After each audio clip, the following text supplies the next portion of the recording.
Doktor geldi zaten. Açılın arkadaşlar, açılın, doktor baksın, açılın. Hastaneye götürün. İstanbul hastaneye götürün.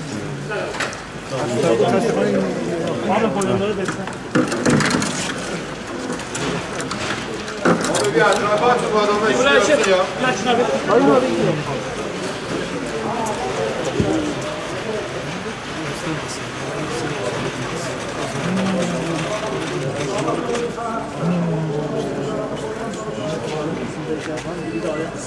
Ayaklarında mevcut.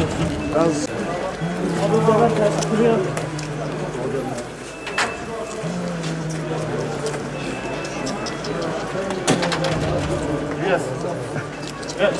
Abi 2 kişiyle karşıya geçti. Hadi Allah gel.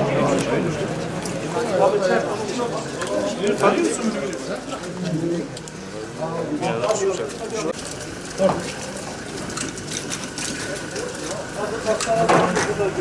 Hadi çek. Hadi çek. 1, 2, 3. Hadi. Çek. Yakını var mı abi? Yakın bir tanrı falan. Yukarıda canta var. Ben şimdi bölge hastanesi.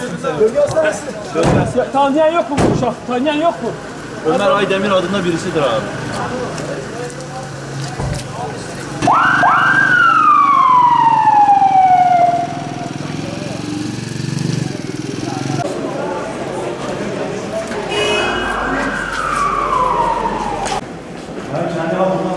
Bu ayağı bizi de var.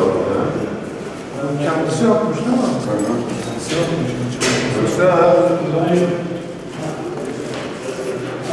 Ya çanta eleme gel. Bir şey belli değil ya, kimde nedir?